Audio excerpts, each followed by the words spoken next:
A red-letter day on Saturday. It's time for Sunday Quarterback. The Huskers, 35-32 winners over Oregon. Is the first win, a non-conference win over a ranked opponent in 15 years. Since 2001 against Notre Dame.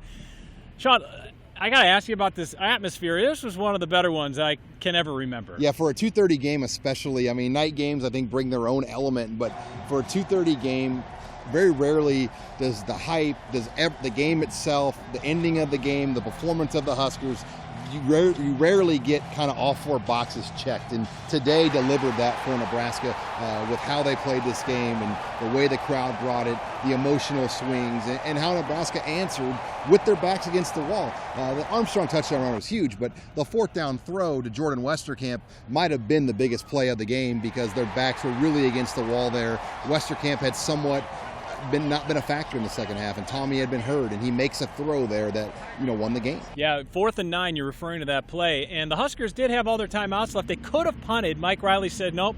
He was afraid that Oregon was just going to go put the game away. That's why he went for it on 4th down. But what a performance by Tommy Armstrong, a career-defining performance on Saturday. When he goes down out of the game, it looked a lot worse. I mean, we didn't know for sure if it was just cramping. So you didn't know at that point how serious this injury was. Riker Fife has to go in for a 3rd and long throw play. And tough situation. It was a tough situation. And credit the training staff in Nebraska to get Tommy back. And he showed he was back to his old self.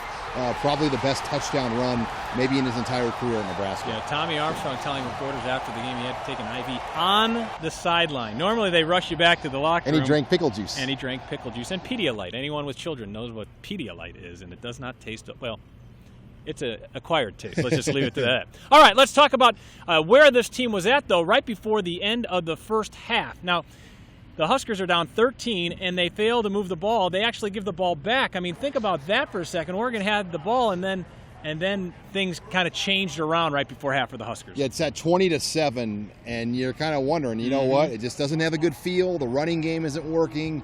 Something had to happen. Well, DeMornay Piersonell gets a punt return that sparks this Husker team. They steal a touchdown before halftime. Then they get the ball back, score a touchdown. Then they force Oregon into a quick 3-and-out, come back, score a touchdown. The Huskers went on a 21-point run there, and that was such a swing.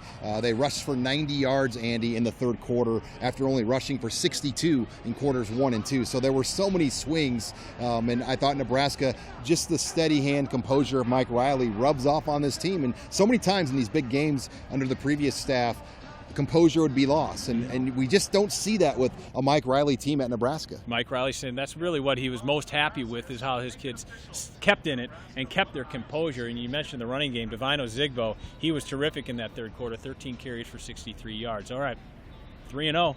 Now you start thinking, hey, you never know. The schedule's favorable for the Big Red, isn't it? I mean, I'm thinking to myself right now, people going out to Evanston. There's already a lot of Husker fans going out this next week. It's an affordable ticket, too. I mean, how many people after the game Saturday night are just in the parking lot saying, you know what?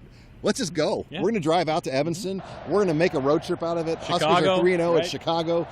So I expect, we've had big crowds. Nebraska's had big crowds in Evanston the first two. I think we will see the biggest crowd of Husker fans out in Evanston this year, which is saying something.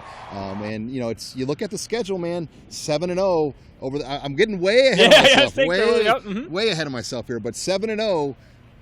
In Vegas's eyes, could happen to this team when you look at point spreads. I think Nebraska will be favored these next 4 weeks before they go to Wisconsin. It will be a big weekend because in Chicago, you not only have the Northwestern-Nebraska game, but you can couple it around the Cubs. They're playing Cubs, the Cardinals. Cardinals. That's a big weekend. And yes, and this is the thing, though. The guys were talking about this in the locker room after the game, is that this is it's nice to be 3-0, but there's more to be done, and that was nice to hear. Right, and this is another thing you have to be careful of. So many times, Andy, over the years, Nebraska has gotten this win. Michigan State 2011, when Kirk Cousins and that great team comes in here, then the next week, they lose to Northwestern, and that's what can't happen. I mean, for Nebraska to take the next step as a program, they have to play with that week-to-week consistency and not look past Northwestern.